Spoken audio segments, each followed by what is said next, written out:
All of his co-workers were gone. What could it mean? When Stanley came to a set of two open, this was not the correct way to the meeting room, and Stanley knew it perfectly well. Perhaps he wanted to stop by the employee lounge first, just to admire it. The lounge was sublime, a work of art, but eager to get back to business, Stanley took the first open door on his left. Stanley was so bad at following directions, it's incredible he wasn't fired years ago. Look, Stanley, I think perhaps we've gotten off on the wrong foot here.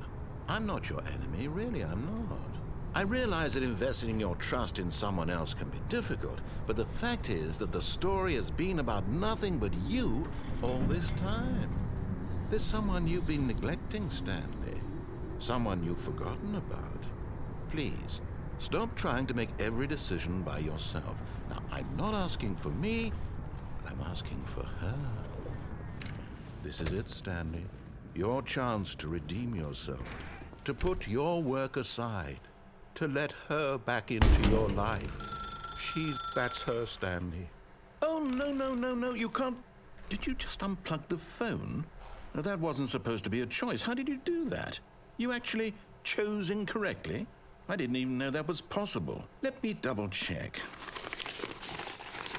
No, it's definitely here, clear as day. Stanley picks up the phone. He's taken to his apartment where he finds his wife, and the two pledge themselves to one another. Music comes in, fade to white, roll credits. Not picking up the phone is actually somehow an incorrect course of action. How is that even possible? None of these decisions were supposed to mean anything. I don't understand. How on earth are you making meaningful choices? What did you... Wait a second. Did I just see... No, that's not possible. I can't believe it. How had I not noticed it sooner? You're not Stanley. You're a real person. I can't believe I was so mistaken. This is why you've been able to make correct and incorrect choices. And to think I've been letting you run around in this game for so long. If you'd made any more wrong choices, you might have negated it entirely. It's as though you completely ignored even the most basic safety protocol for real-world decision-making. Or did you not grasp the severity of the situation? Well, I won't have that kind of risk on my watch. I'm going to stop the game for a moment so we can educate you properly on safe decision-making in the real world. Please observe this helpful instructional video. Choice.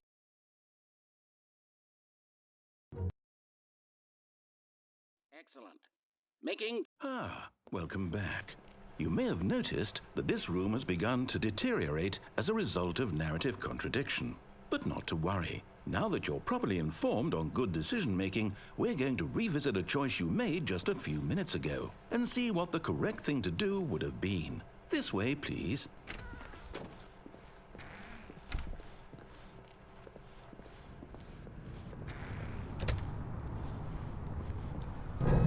Now that we know your choices are meaningful, we can't have you jumping off the platform and dying. Imagine the main character dying senselessly halfway through the story. That story would make no sense at all. We just need to get you home as soon as possible before the narrative contradiction gets any worse. Unfortunately, it seems this place is not well equipped to deal with reality.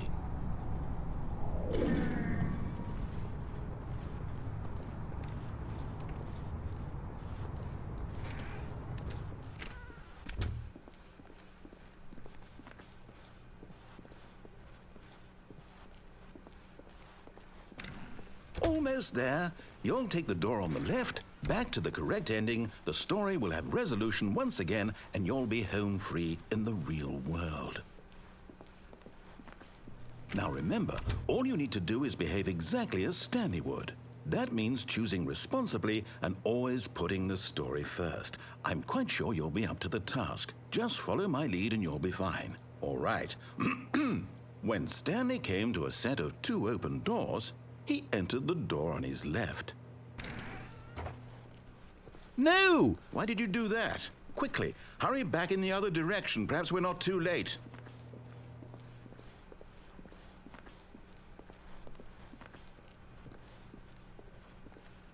Oh, it's ruined.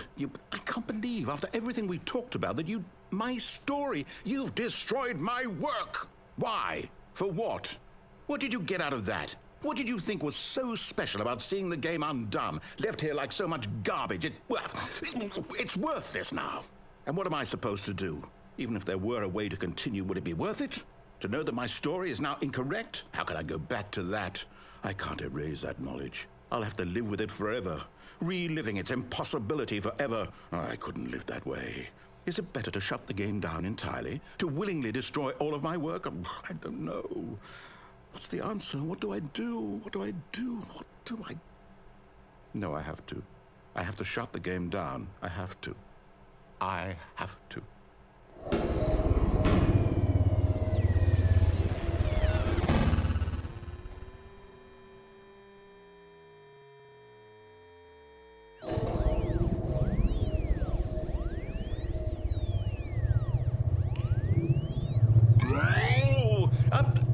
I'm here. I'm still here. Here in this pile of rubbish. With you. You. Who thought you were so clever. Now look where we are. My entire game is destroyed. It was the only thing in the world that was mine, and you've run it into the ground. What, did you think that would be funny? You just had to see? Didn't I impress upon you how important it was to be like Stanley? He actually knows how to do what I tell him to. He understands that if I say to do something, there's a damn good reason for it. That thought hadn't even occurred to you, had it? That there's a world outside of you? You're a child. Oh, my story.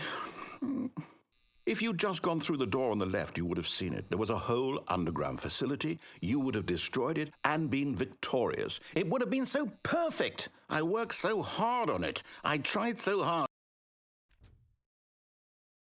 Behave exactly as Stanley would.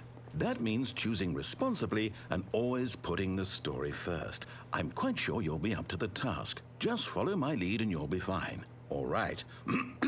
When Stanley came to a set of 2 open doors, he entered the door on his left.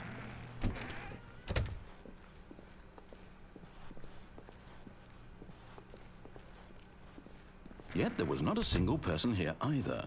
Feeling a wave of disbelief, Stanley decided to go up to his boss's office, hoping he might... Coming to a staircase, Stanley walked upstairs to his boss's office.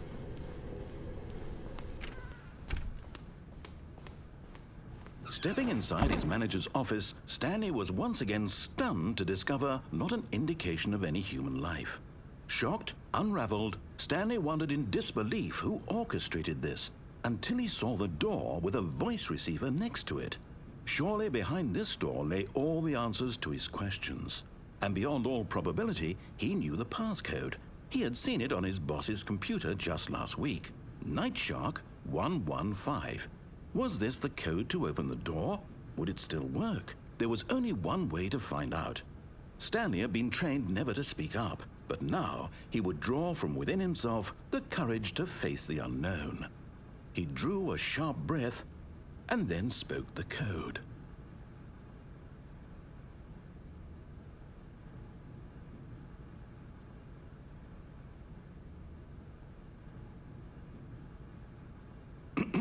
Stanley spoke the code.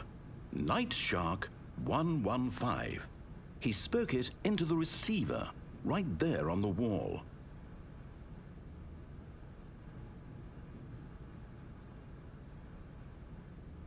I'm sorry, is there a problem? You didn't mishear me, did you?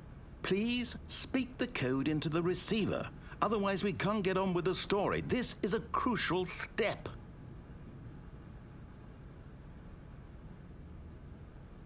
Okay, fine, you're not going to do it, but you know what?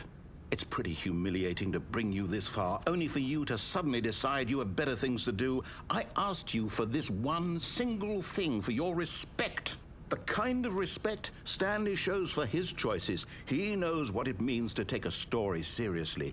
If you didn't want to see what I had to show you, then why did you come here? You had a choice, you know. You could have gone through the door on the right. You could have done whatever the hell you wanted over there. Why did you come this way? Speak. Say something to me. Explain yourself, you coward. When Stanley came to a set of 2 open doors, he entered the door on his left. Stanley? Hello? Are you... Is everything okay? Stanley, please. I need you to make a choice. I need you to walk through the door. Are you listening to me? Can you hear me? Is everything all right? Stanley, this is important. The story needs you.